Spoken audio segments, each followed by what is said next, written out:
자, 이번 시간은 기본 강의 3주차 국토위계 및 이용에 관한 분열 마지막 시간이 되겠습니다. 자, 먼저 수업 들어가기 전에 여러분들 요 자료 있죠? 요 자료 42페이지 보시면 그 핵심 정리 11번이 나옵니다. 42페이지 맨 위에 핵심 정리 11번 제목이 잘못되어 있어요. 기반시설 부담구역, 기반시설 부담구역 개념 이렇게 돼 있죠. 앞에 있는 기반시설 부담구역을 앞쪽에 있는 걸 그걸 개발밀도 관리구역이라고 고쳐주십시오. 그래서 핵심 정리 11번은 개발밀도 관리구역 점 찍고 기반시설 부담구역 개념 이렇게 쓰는 게 맞습니다. 거기 개발밀도 관리구역이란 말이 기반시설 부담구역으로 돼 있으니까 기반시설 부담구역 앞에 있는 걸 지우고 거기다 개발밀도 관리구역이라고 그렇게 고쳐주시길 바랍니다. 아셨죠? 잘못됐다. 마이 미스테이크. 자, 이제는 몇 페이지 나가죠? 기본서 162페이지. 여러분들 자료로는 45페이지 핵심 정리 23번부터입니다. 기본서 162페이지 중간 밑에 기반시설 설치 비용의 부과라는 게 나옵니다. 자, 이제 뭐가 지정됐으니까? 기반시설 부담 구역을 지정했으니까 그 안에서 기반시설 설치 계획을 수립했고 기반시설 설치 계획에 따라 이제 뭐 한다? 기반시설 설치 비용을 부과하자는 얘기입니다. 그럼 뭐 하는 지역에 부과할까? 바로 200제곱미터를 여기 보면 200제곱미터를 초과하는 건축물에 신축하고 증축행위 하는 자에게 부과합니다. 자, 건축물을 짓는데 200제곱미터 초과하는 신축행위하고 증축행위 하는 자들에게만 부과하라 이런 뜻입니다. 그때 기존 건축물이 있었다면 기존 건축물의 연면적을 포함해서 200을 초과하는 부분입니다. 기존 건축물이 있었어? 거기다 증축을 한다면 기존 건축물을 포함해서 200을 초과하는 부분이 있으면 그게 부과 대상이 된다는 얘기죠. 그때 기존 건축물을 철거하고 신축하는 경우. 자, 기존 건축물을 철거하고 신축한다는 건 기존 건축물 전부를 철거하고 종전보다 더 크게 짓는 게 신축입니다. 같게 지면 그때는 개축이 될 수 있으면 거기 고쳐 짓는 개축이 돼. 그러니까 기존 건축물을 철거하고 더 크게 짓는 신축하는 경우에는 기존 건축물의 건축 연면적을 초과하는 건축행위만 부과 대상 이렇게 돼 있죠. 그럼 이 말 뜻이 무엇이더냐? 이 말이 쉬운 것 같아도 대단히 어렵습니다. 그래서 여러분들이 반드시 이 그림을 이해하는 게 중요합니다. 자, 첫 번째, 원래는 건축물을 신축한다고 치자. 아무것도 없던 대지에다 건물을 짓는다고 치죠. 그러면 어떤 대지 안에다 건물을 짓는데 몇 층짜리 짓습니까? 4개층짜리 건축물을 신축을 합니다. 4층짜리 건물을 짓습니다. 그런데 한 개 층의 바다 면적이 얼마란다? 100제곱미터라고 가정하죠. 그럼 100짜리가 몇 개 지었죠? 4개층을 지었으니까 총 연면적은 400제곱미터가 될 겁니다. 그죠? 자, 그러면 이 중에 400제곱미터짜리 건축물을 짓는다면 연면적 400제곱미터짜리 짓는다면 그 중에 몇 제곱미터가 부과 대상이냐 이거죠. 이 기반시설 설치 비용은요 1제곱미터당 얼마 이렇게 부과하거든요. 따라서 몇 제곱미터가 나면 1제곱미터 얼마라고 나온 거 곱하기 그 부과 대상 면적을 곱하면 그게 기반시설 설치 비용이 되는 겁니다. 따라서 이때 부과되는 면적이 몇 제곱미터를 계산하죠. 그때는 얼마? 200제곱미터를 초과한다고 그랬잖아. 저기서 아까 200제곱미터를 초과하는 건축물의 신축, 증축행위라고 했으니까 바로 400제곱미터 중에서 200 부분은 기초공제라고 해서 빼버립니다.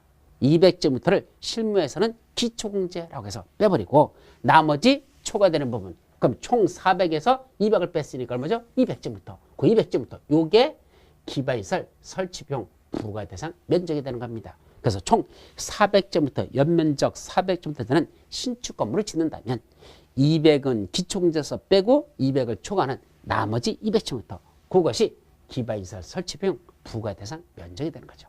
근데 건축물을 증축한다고 가정하죠. 그럼 몇 층에다가 원래 1층짜리 건물이었었어요. 이거 1층만 있었어요. 1층짜리. 근데 그 1층 위에다가 2개층을 증축을 했답니다. 1층짜리였는데 2개층을 돌려서 3개층으로 만들어 버렸습니다. 그러면 그때 기초공제는 얼마다? 기존 건축물의 연면적을 포함해서 200을 초과하는 부분이 부과 대상이다 그랬죠. 그럼 기존 건축물의 연면적은 얼마였었고? 이거 100제곱미터. 원래는 100제곱미터 1층짜리니까 100제곱미터가 기존 건축물이죠. 그걸 포함해서 200을 초과하는 그랬으니까 위에 증축하는 200 중에 100은 기초공제로 또 내려옵니다. 그래서 원래 있던 100제곱미터에다가 위에 증축하는 200 중에 100을 끌어내려서 기초공제로 빼가지고 200은 공제합니다. 그러면 원래 100에다가 200을 추측했으니까 총 300이 되겠죠? 300제곱미터 중에서 200제곱미터를 빼는 나머지 얼마 되죠? 100제곱미터. 요 100제곱미터가 기반시설 설치 비용 부과 대상 면적이 됩니다. 자, 다시 한번 1층짜리 건물, 100제곱미터짜리 건물이 있었다. 거기다 2계층 올려서 총 300제곱미터 됐다면 그때 기반시설 설치 비용 부과 대상 면적은 얼마 되냐? 기존 건축물의 연면적 100을 포함해서 200을 초과되는 부분. 그러면 300 중에서 200을 초과되는 부분이 되는 거니까 결국 100제곱미터. 그것이 기반시설 설치 비용 부과 대상 면적이 된다. 기존 건축물의 연면적을 포함해서 200을 초과되는 부분. 그 100이 부과 대상이 된다. 그렇게 정리합니다. 자, 그런데 예외가 있습니다. 어떤 거죠? 기존 건축물이 존재하고 있었습니다. 연면적 얼마짜리? 400제곱미터짜리 건물이 있었습니다. 그런데 이 전부를 뭐 했다? 철거했답니다. 전부를 뜯어냈대. 그럼 됐죠. 근데 전부를 철거한 이 땅에다가 다시 건물을 쳤는데 원래 400제곱미터짜리 건물이 있던 걸 전부를 철거하고 하나 더 깨하고 그 다음에 새로 졌는데 종전보다 더 크게 졌다. 그게 뭐죠? 그게 신축입니다. 종전과 같게 지면 개축이 되는 것이고 종전보다 더 크게 지면 그건 신축이 된다는 얘기입니다. 그래서 얼마나 졌어? 연면적 800제곱미터를 지었습니다. 그럼 400제곱미터짜리를 헐어버리고 800제곱미터를 지면 그때는 200을 초과하는 600이 부과 대상일까? 200을 초과하는 600일까? 아니라는 얘기입니다. 이때는 기존 건축물의 연면적을 초과하는 부분 그랬습니다. 그럼 기존 건축물의 연면적이 400이죠? 그 400을 초과하는 부분 바로 400제곱미터. 이게 부과 대상 면적이 된단다. 말귀를 하나하나 잘 정리해 보세요. 이게 이 그림을 이해하면서 정확하게 이해하자면 이 부과 대상 면적을 산출해낼 수가 없습니다. 이 산출하는 방법도 여러분들이 정확하게 숙지하시라 라는 뜻입니다. 자, 이제 다음 페이지. 이때 기반시설 설치 비용은 어떻게 산출할까? 즉 부과 대상 금액을 산출하는 방법이 있습니다. 기반시설 설치 비용은 계산하는 방법이야. 보십시오. 기반시설 표준 시설 비용 더하기 용지 비용에다가 다시 뭘 곱한다? 부과 대상 연면적을 곱하고 거기다 부담률이라는 걸 마지막으로 곱해버리면 이게 실제로 부과하는 면적이 되는 겁니다. 자, 어떻게 한다고? 보세요. 기반시설 설치 비용이란 여기 하는 방법이야. 요 속에 보면 기반시설 표준 시설 비용 더하기 용지 비용이라고 돼 있죠. 그럼 용지 비용에는 뭐가 들어간다? 지역별 용지 환산 개수, 개별 공시지가 평균, 건축물별 기반시설 유발 개수 이 세 가지를 곱한 게 그게 용지 비용이 되는 겁니다. 그럼 기반시설 표준 시설 비용에다 용지 비용을 더해버려. 거기다가 다시 뭘 곱한다? 부과 대상 건축 연면적. 아까 그게 100제곱미터냐 200제곱미터 300제곱미터 부과 대상 건축 연면적을 곱해. 그건 허가 대상 건축 연면적에서 아까 기초공제 200을 빼면 이것이 부과 대상 건축 연면적이 되는 게 원칙이고 거기다 곱하기 부담률. 이때 부담률은 민간 부담률은 100분의 20입니다. 그래서 민간인들은 그 금액을 다 부과하는 게 아니고 20%만 부과하라는 얘기입니다. 민간인들한테는. 그럼 나머지 80%는 누가 부담하느냐? 국가나 지방자치단체가 국민들이 낸 세금 가지고 만들어주는 것이고 일반 민간자들은 민간 개발하는 사람들은 20%만 그중에 부과하라는 뜻입니다. 그게 부담률 20%라는 뜻이죠. 그래서 여기 민간개발사업자가 부담하는 부담률 예를 들었죠. 그래서 100분의 20입니다. 그래서 기반시설 표준 시설 비용은 그게 65,000원인데 거기다 지역별 용지 환산 개수 0.4 곱하기 개별 공시지가 평균 그때 제곱미터당 이게 40만 원. 거기다 다시 곱하기 기반시설 유발 개수 해가지고 일종 근생시설은 1.3입니다. 1.3을 곱한대. 그럼 요 셋을 곱하면 이게 뭐가 됐죠? 이게 용지 비용이 된다 그랬습니다. 그러면 기반시설 표준 시설 비용 65,000원에다 요 셋을 곱한 이 용지 비용을 더하라는 얘기입니다. 더해. 거기다 다시 곱하기. 연면적 500제곱미터인 건축물은 500에서 200을 빼니까 300이 되죠? 바로 여기 있잖아. 65,000원이다. 더하기 셋을 곱한 걸 더해. 거기다가 그 500제곱미터에 200을 뺀 나머지 300제곱미터. 이게 부가대상 면적이죠? 거기다 민간개발사업자가 부담하는 20%, 100분의 20이라는 걸 곱하면 이게 바로 기반시설 설치비용이 된다는 얘기입니다. 이거 시험 문제 아직 안 났습니다. 그럼 뭐는 났다냐? 이 중에 두 가지가 났습니다. 첫째, 기반시설 유발개수라는 게 이게 시험 문제 났습니다. 그럼 이게 시험 문제 세 번이나 나왔습니다. 그럼 기반시설 유발개수는 어디에 있다냐? 여러분들 기본서로 가보십니다. 기본서 163페이지 보시면 용어 해설이 나오고 163페이지 용어 해설이 나오고 그중에 2번의 용지비용에 가나 중에서 나번에 보시면 기반시설 유발개수에서 1번 단독주택 0.7 공동주택 0.7 일종은생 1.3 이종은생 1.6 문화및 집회시설 1.4, 종교시설 1.4, 판매시설 1.3. 그 다음에 거기 위락시설 2.1, 맨 마지막 16번. 그래놓고는 이하 생략하고 됐죠. 왜 이하 생략일까? 총 51가지 시설이 납니다. 51개의 기반 시설이 나오고 그 각각의 그 기반 시설에 따른 유발 개수가 0.7부터 그렇게 숫자가 뭐 2.1까지 쫙 숫자가 나온다는 얘기죠. 그래 놓고는 뭐 하더냐? 51개나 되는 그 기반 시설 유발 개수를 애우고 있는지 그걸 문제로 냅니다. 그런 출제원을 뭐라 한다? 이런 말을 하니까 싫어하는 분이 있더라고. 손모가지 분질러 버린다고. 그래서 이런 출제원은요. 도대체 지는 애울까? 사실 청문회를 열고 싶습니다. 그 출제원들을 가운데 앉혀놓고 수험생들이 삥 둘러앉아가지고 당신 기반시설 유발개수 51가지 다 애우고 있어? 한번 물어볼까? 라고 물어보고 싶습니다.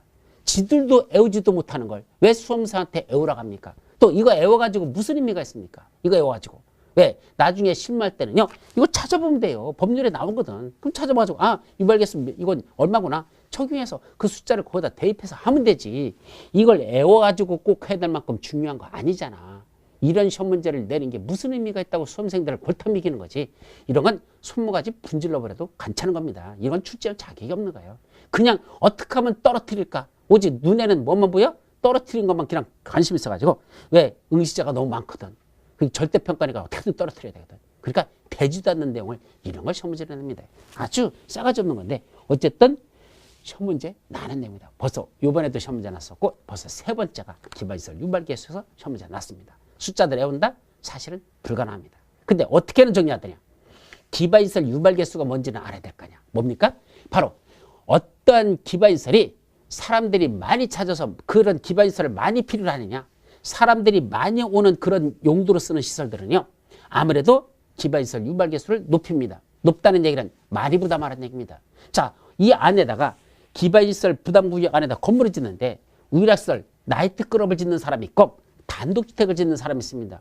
그럼 나이트클럽 짓는 사람하고 단독주택 짓는 사람하고 똑같이 부담시킬 거냐? 아니란 얘기입니다. 누가 더 많이 부담한다? 나이트클럽 하는 사람이, 진료하는 하는 사람이 더 많이 부담하라는 얘기입니다. 왜요? 단독주택이야. 나하고 우리 집사람하고 애들하고 해서 많이 와봤자 4명밖에 안 살아. 넷이야. 나이트클럽은 밤새도록 있어봐라. 몇천 명이 올 수도 있습니다. 엄청나 많은 사람들 들어옵니다. 그럼 사람들이 많이 오는 것만큼 기반시설을 많이 필요하죠. 바로 사람들이 얼마나 많이 쓰느냐에 따라서 기반시설이 얼마나 필요한지 그게 기반시설 유발개수라는 것이고 기반시설 유발개수가 높으면 높을수록 뭐한 시설이다? 기반시설을 많이 필요하는 시설이다. 이런 얘기입니다. 그런 사람은 많이 부담하라. 그렇고 그렇지 않은 사람은 적게 부담하라. 이걸 수치화시킨 게 기반시설 유발개수입니다.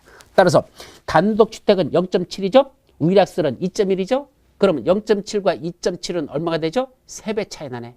그죠? 0.7, 1.4, 2.1. 이게 3배잖아. 그래서 0.7하고 이제 2.1이 되면 무려 3배가 차이 납니다. 그럼 단독주택을 하는 사람이 만약에 1,000만 원을 부담한다면 나이트클럽 하는 사람은 3,000만 원을 부담하라. 3배 차이가 나니까 그렇게 기반시설 유발개수가 높아질수록 기반시설 설치 비용을 많이 부과하도록 이렇게 한다는 뜻입니다. 아셨습니까? 그게 바로 기반시설 유발개수라는 거. 그러면 시험 문제 났을 때는 못 외웠잖아. 그 숫자들 다 못 외웠잖아. 그때는 어떻게 판단한다? 가만히 있어봐. 이게 사람들이 많이 찾는 시설이라고 보이면 기반시설 유발개수가 높을 것이고 사람들이 많이 찾지 않으면 기반시설 유발개수가 낮을 것이다. 이렇게 판단하라는 얘기입니다. 그래서 시험 문제 첫 번째 났을 때는 뭐가 났더냐? 바로 제1종 근린생활시설하고요. 뭐하고? 종교시설하고 시험 문제가 났었어요. 그럼 1종 근생은 얼마죠? 1.3. 종교시설은 얼마죠? 1.4 이렇게 됐죠. 그럼 2종 근생은 1.6, 종교시설은 1.4. 그러면 1종 근생보다는 종교시설이 더 높고 종교시설보다는 2종 근생시설이 더 높습니다.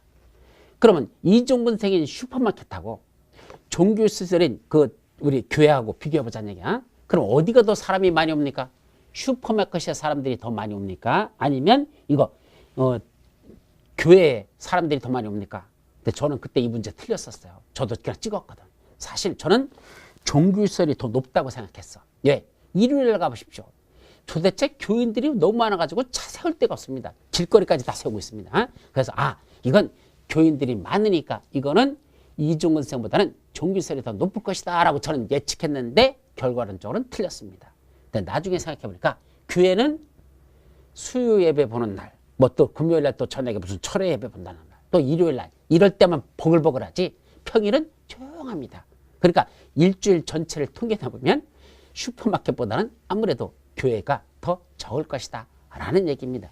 그래서 이중은생이 더 높다 1.6, 반면에 종교에서는 1.4, 그럼 일종은생은 1.3 이런 식인데 그 수치를 갖다가 그게 아무리 내가 통박 굴려서 애운다 하더라도 그게 가능합니까? 그래서 이런 걸 시험 문제라고 내는 그 교수는 정말로 진짜 할 일 없다라는 생각입니다. 이렇게도 떨어뜨리고 싶어서 그렇게 환장을 했냐라고 말하셨습니다.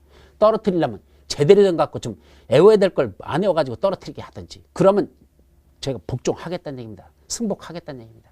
도대체 이런 숫자 애워가지고 어디다 써먹으려고 이게 무슨 필요가 있다고 이걸 애우라고 하는지 정말로 출제원들 답답하게 짝이 없다는 걸 다시 한번 말씀드리면서 어쨌든 기바에서 설치면 이렇게 산출한다는 거. 근데 제가 실무하면서 또는 그동안 여러분들한테 실무하는 분들한테 이거 어떻게 산출해라고 실무에서 저한테 얘기 들은 적은 한 명도 없습니다.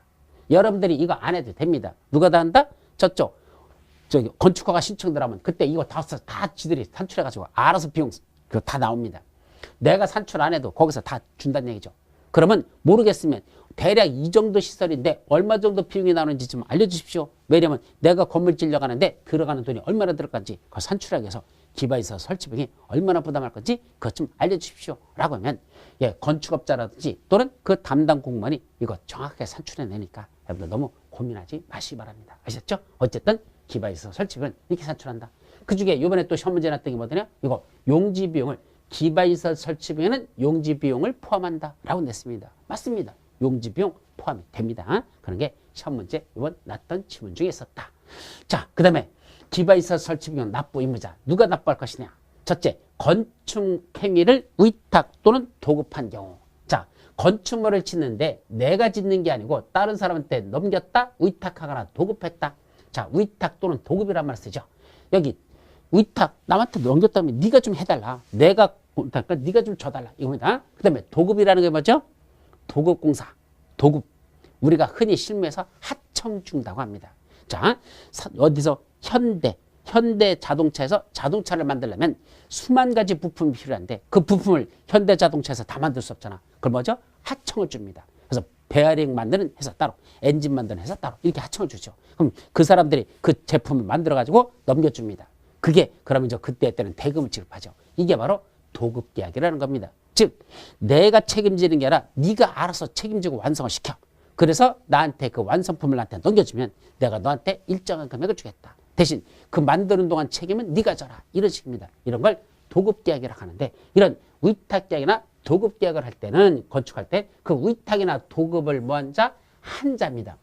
도급을 받은 자가 아니라 도급한 자. 그럼 아까 현대자동차하고 그 베어링 만드는 부품회사가 있다면 그때는 누굴 말한다? 바로 현대자동차가 되는 겁니다. 그 위탁이나 도급을 한 자지 받은 자가 아니고 그걸 내려준 자, 그 자가 기바이설 설치 비용을 납부해야 될 의무자가 되죠. 또 타인 소유의 토지를 임차하여 건축을 한다. 남의 건물을 빌려가지고 거기다 건물 짓는데 그때는 누가 한다? 그 임차인, 그 행위자라고 했으니까 바로 임차인, 이자가 부담하는 겁니다. 또 건축 행위를 완료하기 전에 건축주의 지위나 위 1 또는 2에 해당하는 지위, 이거 1, 2번, 이거 이 위에는 1, 2번의 지위를 뭐하는 자? 승계하는 경우는 그때는 뭐한다? 그 지위를 승계한 자, 이자가 부담하는 얘기입니다. 요거 건축행위를 완료하기 전에 건축주 지위 등을 다른 자가 승계하면 승계받은 자, 처음에 한 자가 아니라 마지막 완성시키는 자. 왜? 완성시킨 자가 지가 쓸 거잖아. 처음에 짓는 자가 사용하는 거 아니야. 넘겨받은 사람이 승계한 사람이 지가 사용할 거니까 그 설치 비용은 지가 부담해야 된다. 승계한 자, 그 지위를 승계한 자가 그 자가 이제 부담하도록 한단다. 그렇게 됐죠. 자, 근데 문제는 이때 납부하는 기한은 언제까지 납부해야 될까? 요거 언제까지 납부합니까? 아빠가 건축 허가를 받은 날로부터 2개월 이내 일단은 부과합니다. 그래서 건축 허가를 내줬으면 허가를 내준 날로부터 2개월 이내 부과도 됐다는 거. 그럼 언제까지 내죠? 부과받은 자는 나중에 건물 다 짓고 사용 승인 신청 시까지는 납부해야 됩니다. 다시 말하면 자, 건축허가 받았잖아. 그러면 허가를 내주고 나서 그 다음에 2개월 이내에 얼마 내라? 라고 이 금액을 부과시킵니다. 그럼 부과받은 자는 언제까지 내야 된다? 물론 이의신청 같은 기간이 있어요. 그런 걸 해가지고 건물 다 짓고 나서 이제 건물 사용하려면 건축법상 사용 승인 받아야 되거든. 그때 건축법상 사용 승인을 신청하기 전에 먼저 돈을 내라는 얘기입니다. 그때까지 납부합니다. 그럼 이 말은 무슨 말이더냐? 사용 승인 신청 시에 뭐 하라는 얘기입니까? 그 기반시설 설치 비용 냈다는 영수증 첨부하라는 얘기입니다. 사용 승인 신청서만 들어오지 말고 거기 돈 냈다는 영수증을 같이 첨부하라는 얘기입니다. 그래서 영수증이 들어왔으면 사용 승인 신청을 접수할 것이고, 만약에 기반시설 설치 비용 냈다는 납부했다는 영수증이 없으면 사용 승인 신청 안 받겠다는 얘기입니다. 그럼 사용 승인 신청 안 받겠다는 얘기는 사용 승인 안 내준다는 얘기죠. 그래서 사용 승인 시까지가 아니라 사용 승인 신청 시까지 납부하라는 얘기는 사용 승인 신청 들어올 때 그 납부했다는 영수증을 첨부하라는 말과 같다라고 이해하시면 됩니다. 그때 납부하는 이제 방법으로서는 현금으로 납부하거나 신용카드로 납부하거나 지불카드로 납부해도 괜찮습니다. 현금, 신용카드, 지불카드 다 됩니다. 다만 그런 거로 내지 않고 물납으로 낼 수도 있습니다. 이때 물납이라는 게 뭐죠? 해당 토지. 그럼 이 전체 토지 중에 일부를 잘라가지고 내가 돈이 없으니까 대신 땅으로 내려고 합니다. 그 토지로 내는 걸 물납을 한다. 그 해당하는 부가대상 토지 및 이와 비슷한 토지. 그럼 그런 비슷한 땅이 있다면 그 땅으로 내는 것도 가능합니다. 해당 토지나 그와 비슷한 토지로서 내는 걸 말한다? 물납이라고 한단다. 물납을 인정한다는 거. 이것도 시험 문제 3번 났었습니다. 물납을 인정한다. 자, 그때 물납이라서 우리 집 텔레비전 갖다 주면 됩니까? 안 받습니다. 텔레비전이 아니고 그 부가대상 토지나 또는 그와 비슷한 토지만 물납으로 받든가 땅으로만 받습니다. 자, 그러면 이런 기반시설 설치 비용을 납부하면 그 돈은 누가 갖고 있죠?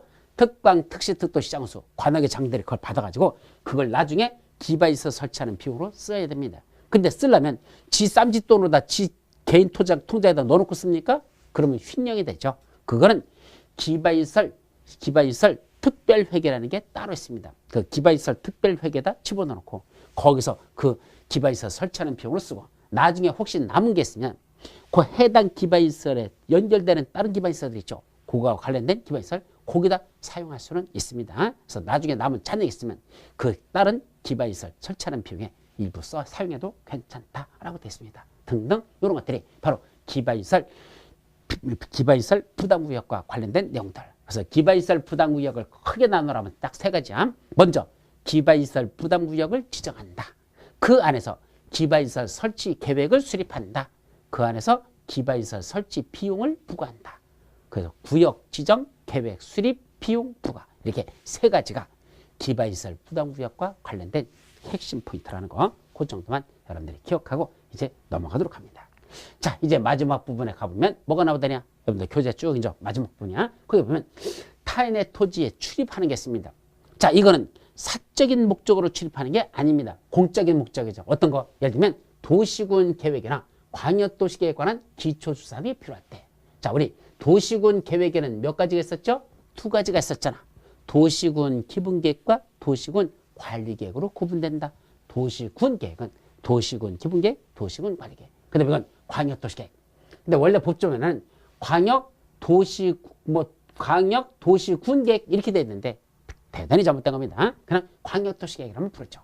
따라서 도시군 계획이나 광역도시계획을 수립할 때 기초수사잖아요. 우리 광역도시계획 수립 절차 기억납니까? 광역도시계획 수립 절차 뭐였었죠? 기공지승 송공열. 그때 기초조사하고 공청회 열고 그런 게 있었잖아. 그때 광역도시계획 수립할 때도 기초조사 했었습니다. 자, 도시군 기본계획은 기공지 확승 송공열. 기공지 확승 송공열. 이게 도시군 기본계획. 그때도 기초조사 있었죠? 그 다음에 도시군 관리계획.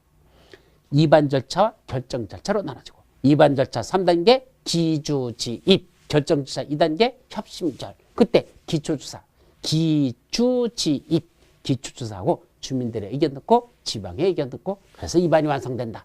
2반하기 전에 기초조사 했었잖아. 그게 바로 도시군 계획, 광역도시 갈 때 기초조사입니다. 그럼 기초조사하기 위해서는 뭐 해야 돼? 그런 계획을 수립하기 위해서 타인의 토지를 출입할 수 있다는 얘기입니다. 조사, 측량 등을 위해서 타인의 토지 출입할 수 있다 이 뜻이죠.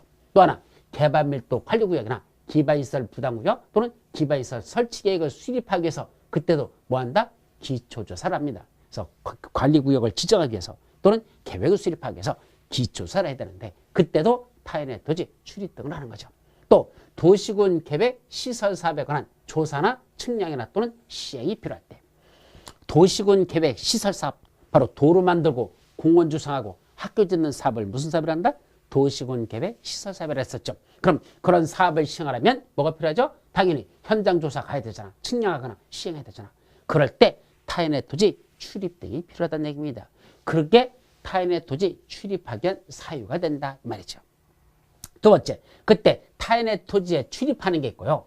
타인의 토지를 아예 비껴라. 내가 좀 당분간 쓰자. 일시 사용하거나 또는 거기에 걸기적거리는 장애물이 있으면 장애물을 변경, 제거하는 이런 것들이 나눠집니다.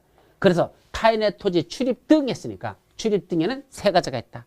단순히 조사 측량을 위한 출입이 있을 수 있고 아니면 너 잠깐 비껴. 내가 당분간 쓰자. 왜? 여기다 모래적치장 같은 거 그런 재료 같은 거 쌓아놓고 시멘트 같은 거 쌓아놓고 그러기 위한 당분간 내가 이런 재료를 쌓아야 되겠다. 또는 저기까지 들어가기 위한 진입도를 좀 당분간 내가 사용해야겠다. 그것이 일시 사용입니다. 아니면 조사 측량을 하는데 앞에 있는 앞에 능선이 있어가지고 가려가지고 저 뒤에 지가 보이질 않아서 조사 측량을 못하겠습니다. 그때는 불도저로 다 밀어가지고 이거 깎아버려. 그래가지고 보인다. 또 나무들이 우거져가지고 저쪽에 보이지가 않아. 그때는 나무를 베어버립니다. 그게 바로 장애물 변경 제거라는 뜻입니다.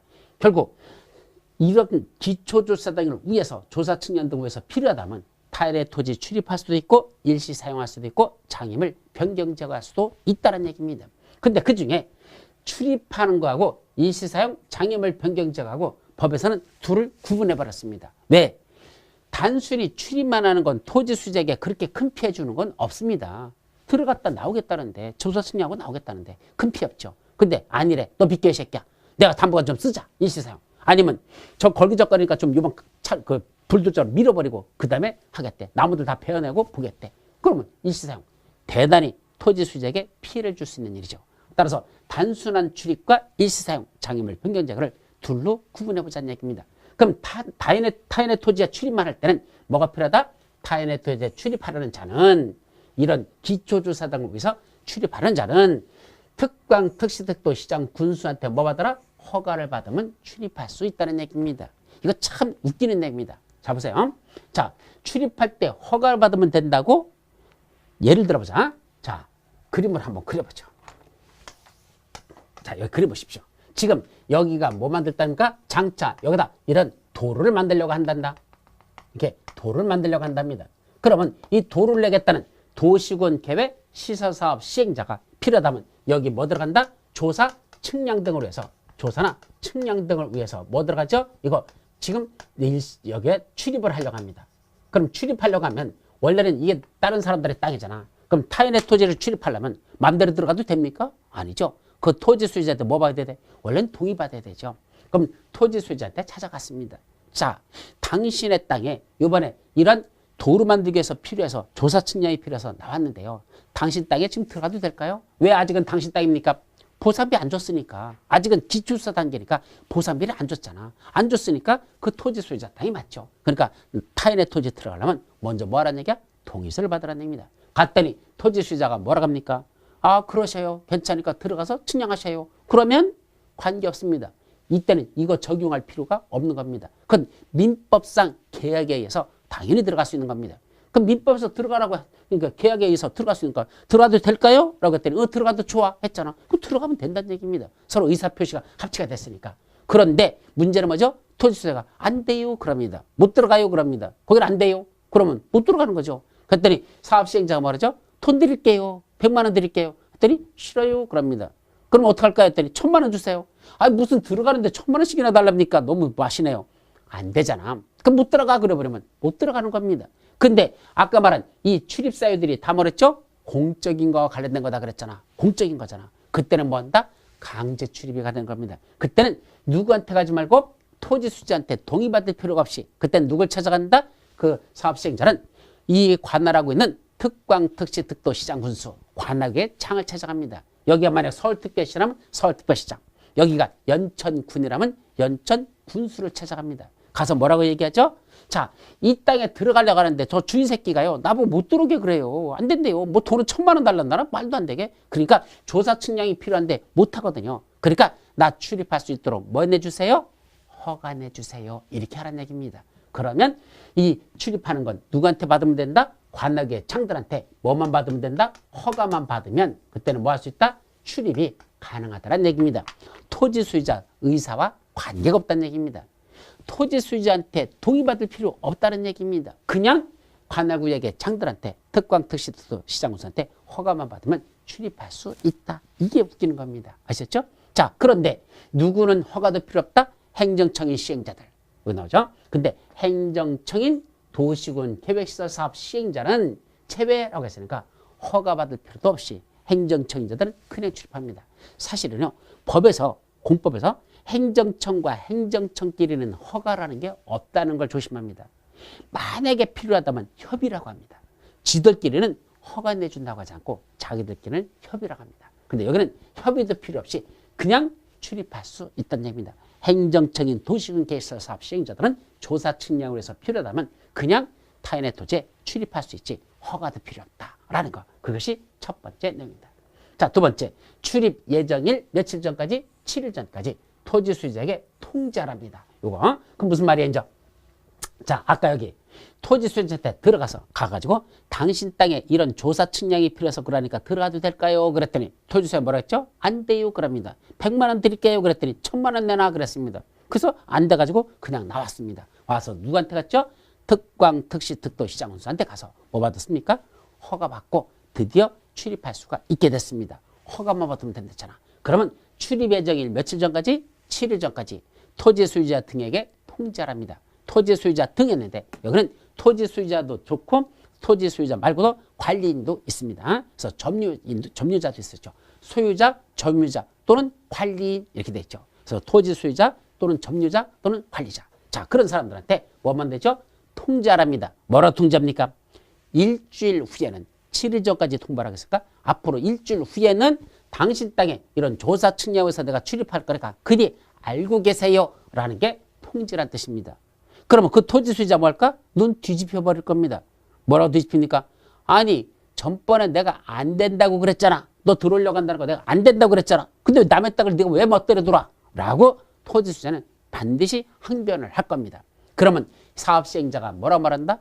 내가 거기 들어가는 거 당신은 안 된다고 그랬지만 여기 시장님께서 또는 여기 군수님께서 나 들어가도 된다고 그래서 내가 들어가는 거는 봐라. 여기 허가 받았잖아.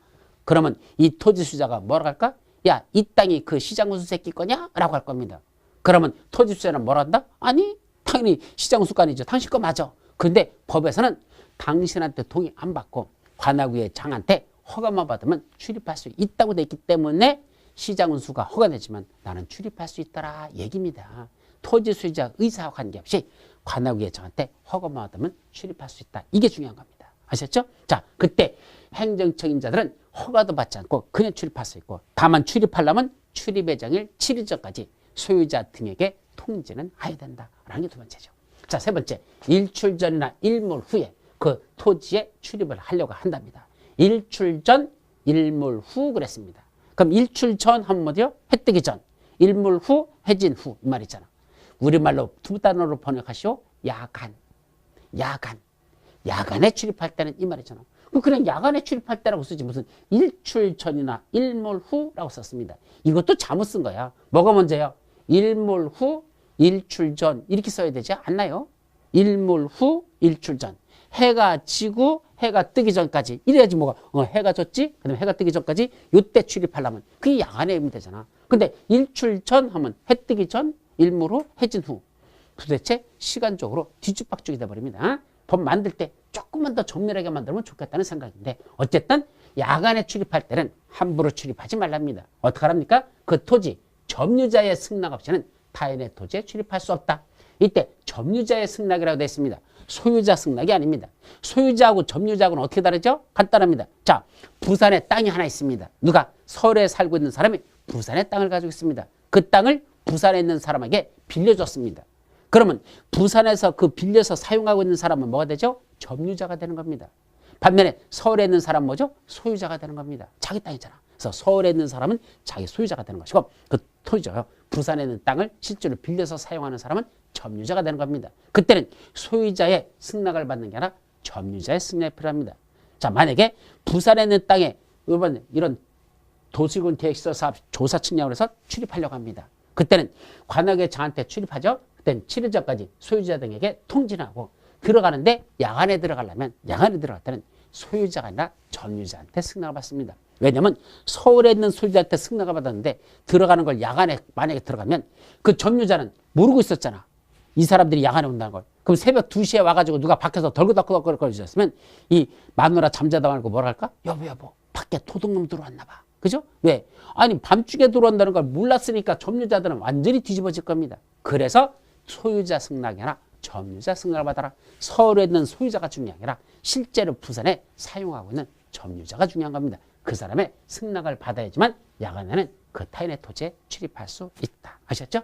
자, 근데 일시사용 또는 장애물 변경자가 되면 그때는 특광 특도시장군수한테 허가받는 것 갖고는 안 됩니다. 원칙은 뭐죠? 원칙은 소유자나 점유자나 또는 관리자의 동의를 받는 게 원칙입니다. 소유자, 점유자 또는 관리인의 동의를 받아라. 그게 원칙입니다. 왜냐하면 일시사용 장애물 변경자는 그 소유자의 권리를 중대하게 침해하는 거니까 그 소유자라든지 점유자들은 관리자의 동의를 받아야지만 일시사용 또는 장애물 변경 제거가 가능합니다. 근데 예외가 있습니다. 어떤 얘기죠? 자, 동의를 받으려면 만나야지 동의 받을 거 아니야. 근데 소유자나 점유자나 관리인이 어디 사는지를 모르겠습니다. 주소나 거소가 불분명하더라. 이게 핵심이죠. 어디 사는지를 모른다는 얘기입니다. 그럼 모를 때는 동의받을 수가 없잖아. 그때는 동의를 못 받죠. 그때는 누구한테 간다? 행정청인 도시군 계획시설 사업 시행자는 행정청인 사업 시행자는 누굴 찾아간다? 그 토지가 있는 지역에 관할 특광 특시도도 시장군수한테 가서 뭐라고 얘기합니까? 자, 내가 저 소유자의 동의를 받고 원래는 가서 일시사용 장애물 변경 제거하려고 했는데 이 사람의 주소거소가 불분명해가지고 어디 사는지 모르거든요. 그러니까 당신한테 즉 특광 특시 시장군수한테 내가 저 땅에 들어가서 일시사용하겠다 장애물 변경 제거하겠다고 통지만 하고 들어가서 일시사용 장애물 변경 제거하면 되는 것이고 행정청이 아닌 시행자들은 누구한테 특광 특시도 시장군수한테 뭐 받아? 허가를 받고 그때는 일시사용 장애물 변경 제거가 가능합니다. 그래서 이건 원칙은 소유자나 점유자나 관리자의 동의를 받아야 되지만 예외적으로 그자들의 주소거소가 불분명해서 동의받기가 불가능하면 행정청인자는 그 토지가 있는 지역에 관악의 장한테 통지하면 되고 행정청이 아닌 자들은 그 토지 있는 지역에 관악의 장한테 허가를 받고 그때는 일시사용 장애물 변경 제거가 가능합니다. 자, 그때 손실보상을 누가 해줄까? 보상 주체. 행위자가 속한 행정청. 행위자가 보상해 주는 게 아니고 그 행정청이 보상해 주는 겁니다. 행위자 하면 틀려요. 행위자가 속한 행정청 또는 도시군 계획 시설 사업에서는 그 사업 시행자. 이자들이 손실보상 책임을 져야 된다라는 뜻이죠. 자, 마지막 무슨 사유? 청문 사유라는 게 있습니다. 이때 청문이라는 게 뭐죠? 듣는다는 얘기입니다. 우리 요새 청문회 참 많이 열죠? 이번에도 보니까 무슨 대법원장 또 대법원 판사에 대한 또 청문회를 열고 있습니다. 그럼 이때 청문회라는 건 뭐다냐? 일단 앉혀놓고 물어보는 겁니다. 당신은 이런 거 했어요? 안 했어요? 당신은 이런 걸 어떻게 생각하십니까? 라고 의견을 물어보는 거. 이게 청문 절차죠. 근데 여기서는 무슨 청문이 있다냐? 세 가지입니다. 개발행위 허가를 취소할 때, 행정청이 아닌 도시군계획시설 사업 시행자 지정을 취소할 때, 실시계획 인가를 취소할 때, 이 세 가지 취소할 때는 청문 절차를 거친답니다. 그러면 이때 청문은 무슨 성격이죠? 먼저 개발행위 허가를 취소한다. 자, 우리 개발행위 하려면 6가지 건공, 형체, 분물이라는 6가지 개발행위 하려면 뭐 받고 한다? 허가 받고 하라 그랬습니다. 바로 그때 개발행위 허가를 받는데 이때 허가를 어떻게 받더냐? 속임수나 그 밖에 부정한 방법으로 허가받는 자들이 있을 수 있습니다. 자, 개발행위 허가 받으려면 허가 기준에 맞아야지 허가를 해준다 했잖아. 그럼 원칙적으로 주거지역에 따라서 자, 아까 무슨 지역? 우리 공업지역을 하자. 공업지역은 면적이 얼마죠? 3만 제곱미터 미만일 때 토지 형질 변경하는 면적이 공업지역은 3만 제곱미터 미만일 때 허가해준다 그랬습니다. 근데 3만이 아니라 10만 제곱미터를 까문geb니다. 형질 변경을. 그러고는 사실은 얼마라고 했습니까? 3만 제곱미터 안 돼요라고 고지랄로 거짓말 해가지고 부정한 방법으로 허가를 받았다는 얘기입니다. 그러면 허가받지 못할 걸 속여가지고 허가받았잖아. 그러면 나중에 그 사실을 알았으면 그 허가내준 걸 뭐죠? 취소할 수 있습니다. 허가내준 걸 취소할 수 있죠. 그땐 그냥 취소하기 전에 불러다 놓고 청문 절차를 거칩니다. 자, 당신 왜 속였는지, 왜 그렇게 했었는지 얘기 좀 해보라는 얘기입니다. 정당한 게 있다면 정상 참작을 하겠다는 얘기입니다. 그래서 먼저 들어보고 그 문제점, 그 어떤 이유가 합당하다면 그때는 봐줄 수도 있다는 얘기입니다. 그때 거치는 절차를 말한다. 청문 절차라는 겁니다. 그래서 개발행위 허가를 취소하기 전에 불러다 놓고 왜 그런 취소 사유에 해당하는 행위를 했는지 한번 변명 좀 해보라는 얘기입니다. 그러고 결정하겠다. 두 번째, 행정청이 아닌 도시군계획 사업시행자 지정을 취소할 때. 자, 그럼 사업시행자 지정을 취소한다는 건 무슨 말이냐? 우리 도시군 계획 시설 사업에서는 원칙적으로 누가 사업시행자였었죠? 기억 안 날 거야. 도시군 계획 시설 사업 시행 절차에서 제일 먼저 도시군 계획 시설 결정 호시가 있었고 그로부터 2년 이내에 단계별 집행이 수립되고 1단계 포함되면 사업 시행자가 정해진다 그랬죠. 그럼 원칙적인 사업 시행자 관할의 장들입니다. 특광, 특시, 특도, 시장수 지들이 그 도로 내겠다는 도시군 관리를 위반했었으니까 자기들이 원칙적인 사업 시행자다. 그런데 예외적으로 국장이나 도지사가 사업 시행자가 되는 경우가 있었고 또 이자들이 행정처인자들이 지정하는 시행자도 있다 그랬죠. 그래서 사업 시행자로 지정받는데 그중에 민간 시행자로 지정받는 자들은 요건이 있었습니다. 토지 면적 3분의 2 이상을 소유하고 토지 소유자 총수 2분의 1 이상의 동의를 받은 자만 민간 시행자로서 사업 시행자 지정을 받을 수가 있습니다. 근데 그 행정청이 아닌 그 민간 시행자로 되는 자들이 사업 시행자 지정을 받으면서 속임수나 부정법을 썼습니다. 어떻게 썼죠? 원래는 면적 3분의 1 이상을 소유한다는 건 그건 등기부등본 떼어보면 금방 알아요. 어차피 거기 소유권 관계가 나오니까. 그래서 전체 면적 중에 3분의 1을 소유하고 있는지는 등기부등본을 떼어보면 아는데 뭐가 문제죠? 토지 소유자 총수 2분의 1 이상의 동의를 받으라고 했습니다. 그럼 2분의 1이니까 만약에 전체 인원이 100명이었다면 100명의 2분의 1 50명 이상의 동의를 받으라는 얘기입니다. 근데 동의를 받는 걸 어떻게 받는지 아십니까? 그 사람들의 이름은 다 알고 있으니까 저 도장 파는 집에 가가지고 막도장 50개를 파는 겁니다. 이 사람들 동의도 안 받고 지가 도장 만들어서 지가 동의서에다 셀프 도장을 찍어버립니다. 박아무개 동의합니다. 김아무개 누구 동의합니다. 소나무개 누구 동의합니다. 이런 식으로 해서 지가 도장 찍어가지고 지가 동의서 만들어서 가짜로 올렸습니다. 근데 나중에 사람들이 물어봤어. 야, 이상하다. 저 사람이 사업시행자로 지정받는 거, 저 사람은 타는 거 좋아하는 사람이 하나도 없는데 어떻게 2분의 1이라는 토지 소유자 총수 2분의 1의 동의를 받았을까? 그래서 다른 사람한테 물어봤더니 아무도 동의했던 사람이 없어. 그래서 그 동의서 제출한 그 시청에 가가지고 이게 어째 우리가 동의해 준 적이 없는데 어떻게 이게 동의가 되는지 보자고 했더니 웬걸 다 가짜 도장을 만들어서 다 찍었던 게 나중에 판명이 됐습니다. 사업시행자 자격이 없죠? 그러면 시행자 지정했던 걸 뭐한다? 취소할 수 있다는 얘기입니다. 그때 취소하기 전에 뭐 한다? 불러다 놓고 얘기를 들어봅니다. 야, 인마, 너는 왜 가짜 도장을 만들어서 그렇게 파셨니? 한번 변명할 게 있으면 얘기 좀 해보라는 얘기입니다. 유구무언이 되겠죠. 주동아리는 있으나 말을 못한다. 그런 얘기입니다. 왜? 지가 명백히 잘못하겠으니까. 그때는 찍소리 못하면 그때는 청문회를 거친 후에 취소 절차로 바로 들어갑니다. 아시겠죠? 자, 세 번째는 실시계획 인가를 취소할 때 이 실시계획은 어디서 나오는 계획이죠? 도시군 계획 시설사업. 도시군 계획 시설 사업을 시작할 때 사업 시행자가 지정받으면 사업 시행자가 할 일이 뭐라겠죠? 사업을 시작한 구체적인 계획, 바로 실시 계획을 작성해서 인가받는다라고 했었습니다. 그때 실시 계획 인가받으면서 또 무슨 짓을 했더냐? 실시 계획을 엉터리 가짜로 만들었습니다. 사실은 그렇게 할 게 아닌데도 그렇게 하는 척하고 가짜로 만들었다가 나중에 그 인가해 준 게 잘못됐다는 사실을 알고 취소해버립니다. 그때도 실시계 인간해 준 걸 취소할 때도 불러나갖고 의견을 듣는다. 그게 청문 절차라는 거. 그래서 청문 절차는 세 가지입니다. 그래서 외우는 게 개행실입니다. 개 같은 행실은 뭐한다? 그때는 취소하라. 합니다. 개 같은 행실, 개행실. 개 같은 행실한 누구야? 모르겠어요. 요새 나오는 뭐 순실인가 누군가 있잖아. 그죠? 개 같은 행실한 순실. 그런 건 취소하라. 개 같은 행실은 취소한다. 개행실. 취소 사유라는 거, 그건 취소하는 건 청문 사유에 해당한다는 것. 여기까지가 오늘 여러분들이 봐야 될 내용들 다 본 겁니다. 아셨죠? 이제 마지막 거 한번 정리하도록 넘어가도록 하죠. 자, 오늘 한 마지막에서 내용은 기반시설 설치행위를 부과되는 대상 면적은 어떻게 계산한다? 원칙은 200제곱미터를 초과하는 부분이 원래는 부과 대상입니다. 그래서 400제곱미터를 지었다면 그 중에 200제곱미터를 초과하는 나머지 200, 이게 원래는 부과 대상인데 만약에 기존 건축물이 있었습니다. 100제곱미터짜리 기존 건축물인데 위에다 200제곱미터를 축축했다면 기존 건축물의 연면적 100을 포함하여 200을 초과하는 부분만, 그럼 결국은 300 중에 200을 뺀 나머지 초과되는 100, 요것만 일단은 부과 대상을 합니다. 근데 기존 건축물의 전부를 철거했습니다. 그래서 400제곱미터짜리 연면적 있던 건물 전부를 철거하고 새로 800제곱미터로 졌습니다. 기존 건축물을 전부를 철거하고 다시 신축하였다. 더 크게 졌을 때는 그때는 200을 초과하는 600이 부과 대상이 아니라 기존 건축물의 연면적 400제곱미터를 초과하는 요 400, 초과하는 이 400이 요게 기반시설 설치비용 부과 대상 면적이 됩니다.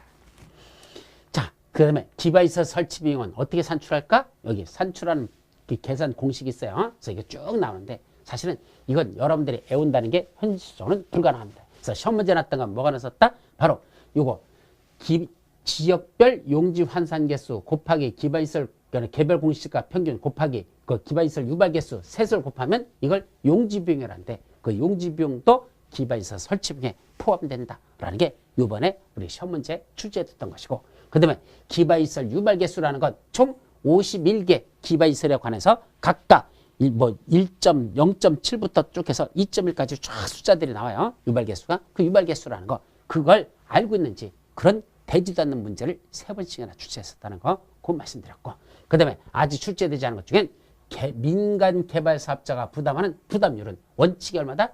20%만 부과합니다. 따라서 이렇게 산출한 금액 전체가 아니고 거기다가 그거의 20%만 부과시킨다 이런 얘기입니다. 그래서 80%는 국가나 지방자치가 지들이 만들어주고 20%만 너희들이 기반시설 좀 부담하라. 그건 민간 개발 사업자들은 20%만 부담한다 라고 기억하시죠.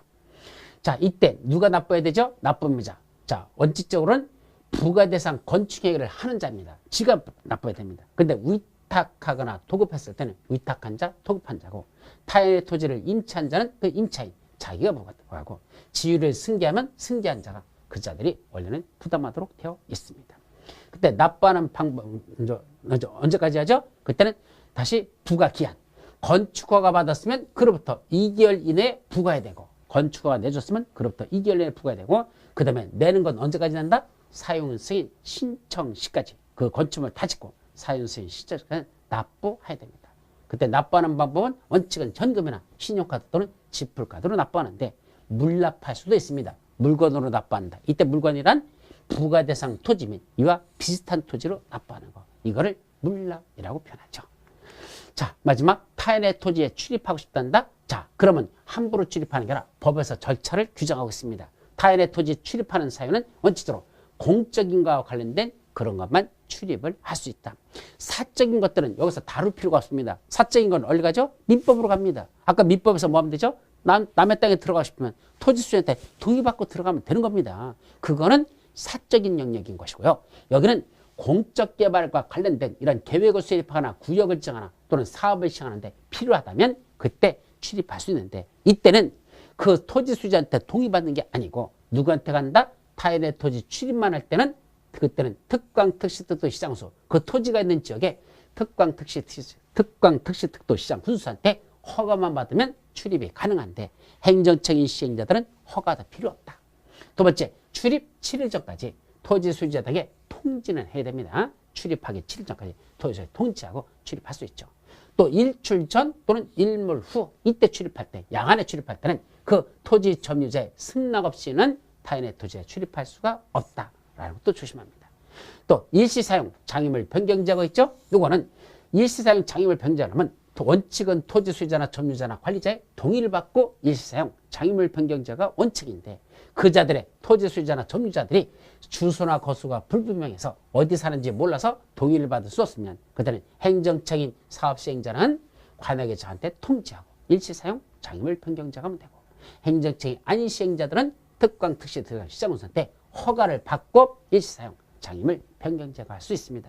자, 여기는 안 써놨는데 아까 출입할 때는 출입 7일 전까지 소유자에게 통지하면 되죠. 일시사용 장애물 변경 전은 일시사용하기 3일 전까지만 통지하면 되도록 그렇게 놨습니다. 사실 문제가 있는 건데 출입은 7일 전까지 토지 소유자에게 통지하면 되고 일시사용 장애물 변경 전은 3일 전까지만 소유자 등에게 통지하면 되도록 이렇게 됐습니다.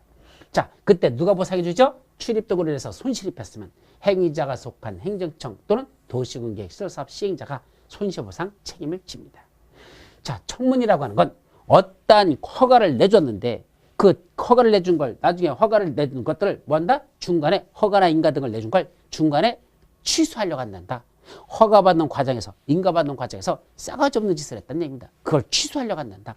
그때 그냥 취소하는 게 아니라 불러다 놓고 그 취소당하는 사람을 불러다 놓고 야 너는 왜 그 짓을 했는지 한번 변명 좀 해봐라. 그 의견을 듣는 걸 청문 절차로 한단다. 몇 가지 있죠? 세 가지.